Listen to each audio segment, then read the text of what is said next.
일본의 경제보복은 국제법과 자유무역 질서에 정면으로 위배되는 무도한 경제 테러입니다.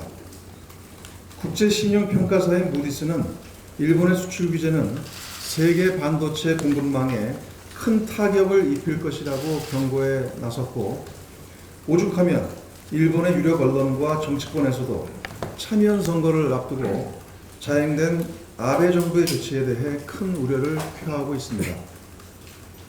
아사히 신문은 정치적 목적을 무역에 사용하는 해롭고 보복적인 행동이라며 한국 수출 규제 보복을 즉각 철회하라고 아베 정부를 강하게 비판했습니다. 아베 정권이 경제 보복의 이유로 전략물자의 북한 반출이라는 말도 안 되는 황당한 거짓 핑계를 대고 있으나, 우리나라는 국제사회의 전략물자 4대 수출 통제 체제에 모두 가입한 국가로서 국제적 의무를 성실하게 이행하고 있는 모범 국가입니다. 아베 정부는 허무맹랑한 궤변을 일삼지 말고 세계 반도체 디스플레이 시장에도 큰 타격을 입히는 무도한 수출 규제 테러를 즉각 중단할 것을 촉구합니다. 일본의 무도한 경제 보복에 대한 민관정의 총력 대응이 필요합니다. 우선 당장은 우리 기업과 경제 피해를 최소화하기 위한 지원을 아끼지 않을 것입니다. 아울러 핵심 소재 산업의 자립과 경쟁력 강화를 위한 대책을 조속히 추진할 것입니다. 당정은 금명간 당정협의를 개최하여 추경에 필요한 예산을 편성하고 국회 추경심의에 반영시키도록 하겠습니다.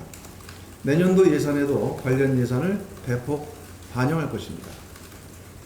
또한 다각적인 대응과 함께 미국 등 국제사회를 상대로 한 경제, 외교적 공조에 총력을 기울일 것입니다.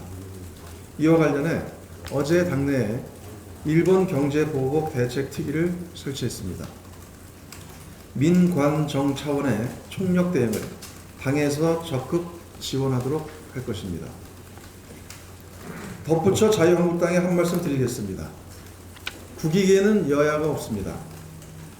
우리 정부에 대한 무책임한 비난을 삼가해 주시기 바랍니다.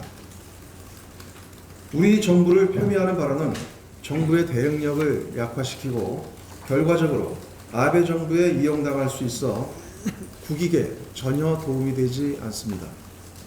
지금은 일본의 경제 보복 위기 극복을 위해 한 목소리를 내야 합니다. 마침 여야가 일본의 수출 규제 철회를 촉구하는 결의안을 채택하고 국회 차원의 방일단을 7월 중에 파견하는 데 뜻을 모았습니다. 매우 다행스럽게 생각합니다. 자유한국당이 제1야당에 걸맞는 책임 있는 자세를 보여주기 바랍니다.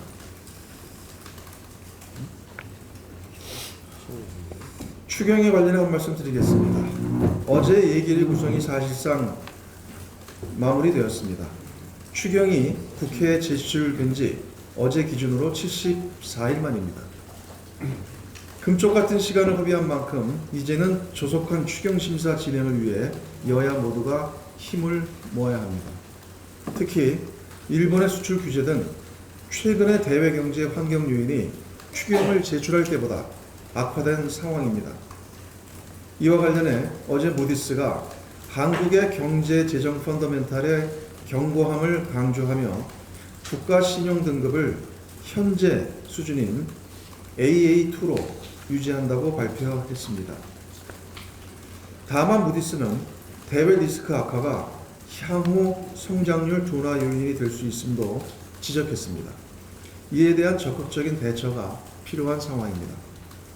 강원 산불, 포항 지진 대책, 경제 활력의 신속한 재고에 이어 반도체 대책에 이르기까지 조속한 추경 처리가 절실합니다. 국정조사와 추경을 연계할 만큼 한가한 상황이 아닙니다. 어제 문체위, 환노위, 국토위에 이어 오늘 행안위, 교육위 등에서 추경이 논의될 예정입니다. 야당의 적극적인 협조를 당부합니다. 민생입법 또한 처리에 박차를 가해야 합니다. 마침 어제 고용노동부가 발표한 6월 고용행정 통계에 따르면 고용보험 가입자가 53만 명 증가했는데 6월 기준으로 19년 만에 최대 폭입니다. 특히 서비스업, 여성, 50대 이상 등 취약계층을 중심으로 고용보험 가입자가 증가하는 흐름이 유지되고 있습니다. 이러한 흐름이 더욱 탄력을 받기 위해서는 고용보험법과 국민취업지원제도 관련법 등이 조속히 처리되어야 합니다. 이와 함께 근로기준법, 최저임금법 등 민생과 밀접하게 연계된 법안들의 신속한 통과 또한 이루어져야 합니다. 민생국회 실현을 위해 야당의 초당적인 협력을 거듭 호소합니다. 이상입니다.